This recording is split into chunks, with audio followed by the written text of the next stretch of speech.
Albert Camus is a really good writer. My personal favorite work of his is The Stranger. And in summary, what The Stranger is about putting the absurd on trial.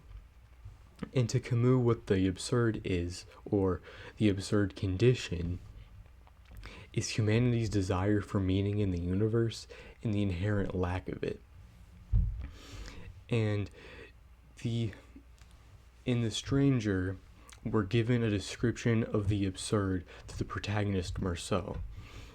Meursault is a very indifferent character. He doesn't care very much about things, and you'll see this throughout the book, especially in part one. And I really like the structure of The Stranger. I like how part one sets up all the pieces to be utilized later on in part two. And I think that can make it feel a bit slower for some readers because the events of part one don't seem very connected. They kind of just seem like odd happenings.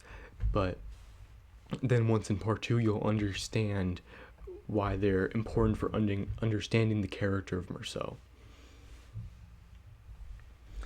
And so Meursault is a representation of the absurd. He's not a victim of it like Sisyphus is. And I don't mean to call Sisyphus a victim, because ultimately we're supposed to imagine him happy. Because if we can't imagine Sisyphus happy, then we can't be happy in the absurd condition. So Meursault is the absurd. And I think I kind of misunderstood that in my first reading of the book, because I was focused on the ways I see myself as Meursault. So then I kind of thought of him as a victim of the absurd, but really not as much a victim of the absurd as a victim of society. And now I kind of see that that wasn't the author's intention, but I'll explain why. Is really just that it seems that they're mad, the court is mad at him for breaking societal rules, like not crying at his mother's funeral, or like going to the movies the day after his mother's funeral. And those are things that I've kind of seen in my own life, people being put off by your behavior because you don't necessarily fit into everything society is doing. So I definitely see that in myself. But yeah, I think that made understanding The Stranger a little difficult for me because I kind of got fixated on that. But later on I started to understand it a bit more. And the next thing I want to talk about is the character Old Man Salamano. And this character is an old man who has a dog that he seems to hate quite thoroughly. And Meursault and his neighbors seem to find this pretty funny, that he hates this dog so much and he'll beat it. they have a good laugh about it. But what Old Man Salamano does to his dog is he'll go on a walk with it every morning. And at first the dog will be pulling so hard that he'll start to trip. And this will anger him, so he'll beat the dog. And then the dog will drag behind, and then he'll be dragging the dog. And then the dog will build up his strength, and then he'll be pulling the man again. The cycle repeats.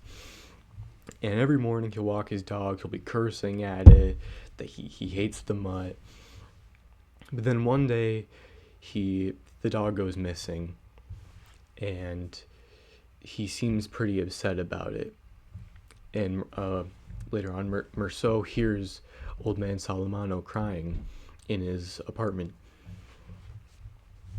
And I think Salamano is almost a parallel to Sisyphus, but Sisyphus is happy in the absurd condition and Salamano isn't.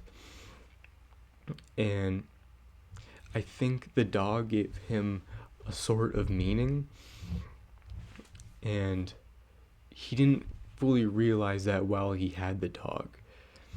And he talks about his wife who passed away, and I don't think he seemed to like her very much either.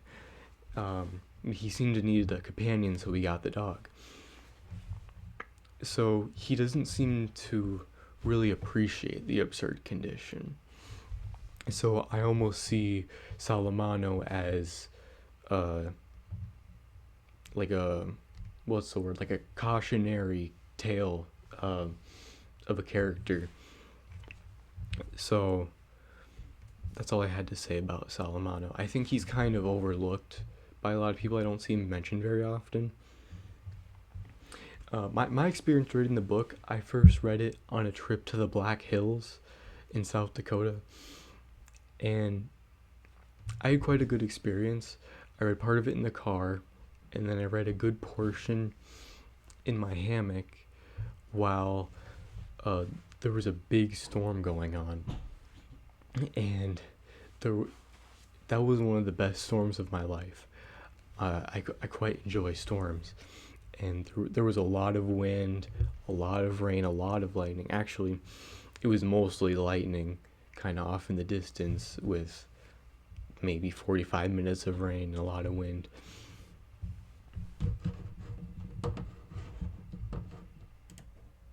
But yeah, that storm was really nice, and I finished the book on our drive back, and after finishing, I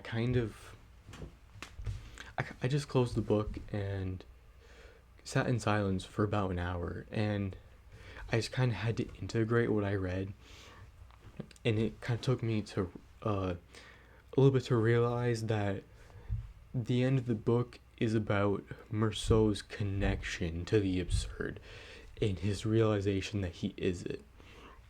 And I think to some extent we kind of are connected to the absurd condition. There's things we don't care about, and I don't know, maybe you'll explore in yourself that there's a lot you don't care about, and I mean, maybe you're a lot more connected to the absurd than most people are. And I kind of feel that I am a bit. But yeah, that's all I want to say about the book itself.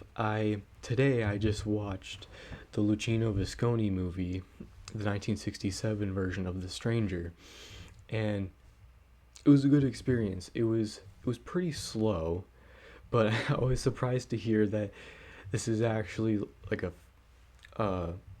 one of Visconi's faster paced films. So yeah, I'm not sure if I could do very well with his other ones, but I thought it was really well done.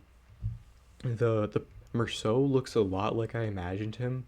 I imagined him looking like Albert Camus, and I think the actor in this movie looks a lot like him.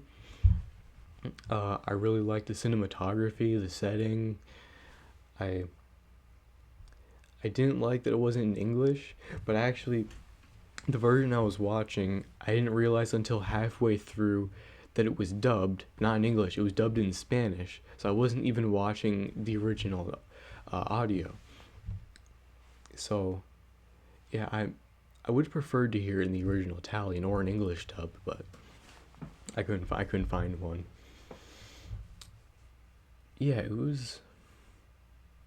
I think that's all I have to say about that. I really enjoyed The Stranger, and the Visconi movie is good as well.